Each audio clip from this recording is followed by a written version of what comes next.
Welcome to Java Forum. Now I am going to show you how to fix ORA-01471 error in Oracle Database 12c.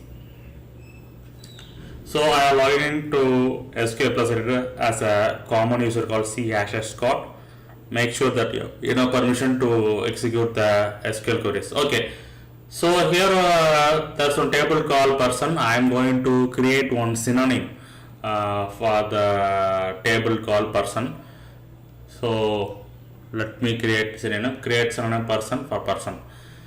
So here you can see ORA-01471 cannot create a synonym with same name as subject error is thrown, which means that you cannot create synonym name same as a table name. So that is the cause of this issue.